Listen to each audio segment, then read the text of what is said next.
నమస్తే welcome to of the record.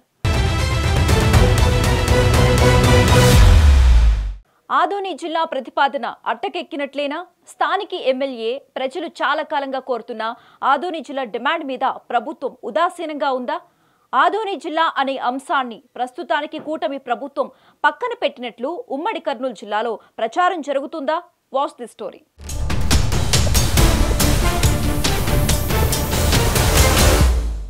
ఆంధ్రప్రదేశ్లో పరిపాలనా పునర్వ్యవస్థీకరణకు సంబంధించిన కీలక దశ ప్రారంభమైంది. కొత్త జిల్లాలు, రెవెన్యూ డివిజన్లు, మండలాల ఏర్పాటు, పేర్ల మార్పు వంటి అంశాలపై ప్రభుత్వం చేపట్టిన కసరత్తు తుది దశకు చేరుకుంది.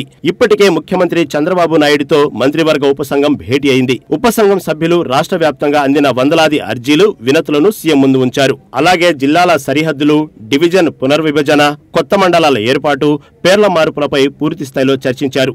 సీఎం సూచనలతో తుది నివేదికను సిద్ధం చేసి నవంబర్ 7న జరిగే మంత్రివర్గ సమావేశంలో ఆమోదానికి తీసుకెళ్లే అవకాశం ఉన్నట్లు తెలుస్తోంది.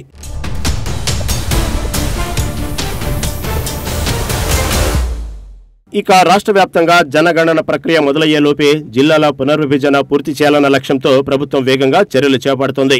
నవంబర్లో కేబినెట్ ఆమోదం, డిసెంబర్ మధ్యలో ప్రజల అభ్యంతరాల స్వీకరణ పూర్తయిన తర్వాత డిసెంబర్ చివరి వారంలో జనగణనకు సంబంధించిన గెజెట్ నోటిఫికేషన్ విడుదల చేయాలన్న ఉద్దేశంతో కూటమి ప్రభుత్వ ప్రణాళికాబద్ధంగా వెళుతోంది. ఇక కొత్త జిల్లాల రూపకల్పనకు ప్రభుత్వం 7 మంత్రులతో కమిటీని ఏర్పాటు చేసింది.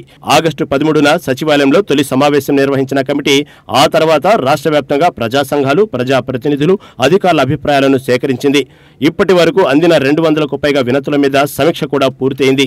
జిల్లా వారీగా ప్రజల అవసరాలు, పరిపాలన సౌలభ్యం, భౌగోళిక పరిస్థితులు, అభివృద్ధి, వెనుకబాటుతనం తదితర అంశాలను దృష్టిలో ఉంచి సిఫార్సులు సిద్ధం చేసింది.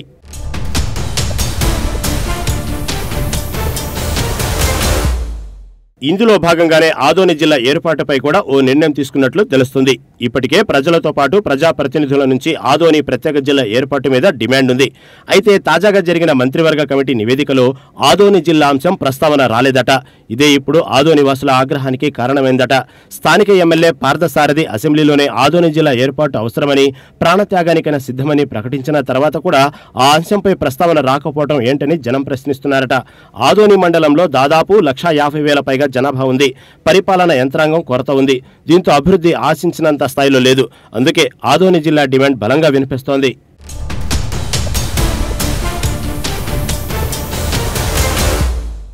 ఇక ఆదోని, హోళగుంద, ఆలూరు, పత్తికొండతో పాటు మరికొన్ని మండలాలు కలిసి ఆదోని జిల్లా ఏర్పాటు చేయాలని చాలా కాలంగా ఆ ప్రాంతవాసులు డిమాండ్ చేస్తున్నారు. అయితే తాజా మంత్రివర్గ కమిటీలో ఆదోని జిల్లా ప్రస్తావన రాలేదట. దీంతో ఆదోని జిల్లా ఏర్పాటుకు కూటమి ప్రభుత్వం మొండి చేయి చూపిస్తుందని జనం బలంగా నమ్ముతున్నారట. ప్రభుత్వ పరిపాలన విభజనలో సమతుల్యత లేదని, అందుకే కొత్త జిల్లాల ఏర్పాటు చేస్తున్నట్లు కూటమి ప్రభుత్వం చెబుతున్నా అభివృద్ధి, వెనుకబాటుతనం వంటి అంశాలను ఎందుకు పరిగణలోకి తీసుకోవడం లేదని ఆదోని వాసులు ప్రశ్నిస్తున్నారు. నవంబర్ 7వ తేదీన జరిగే మంత్రివర్గ భేటీలోనైనా ఆదోని జిల్లా అంశాన్ని పరిశీలించి తమ డిమాండ్ నెరవేరేలా చర్యలు తీసుకోవాలని డిమాండ్ చేస్తున్నారు.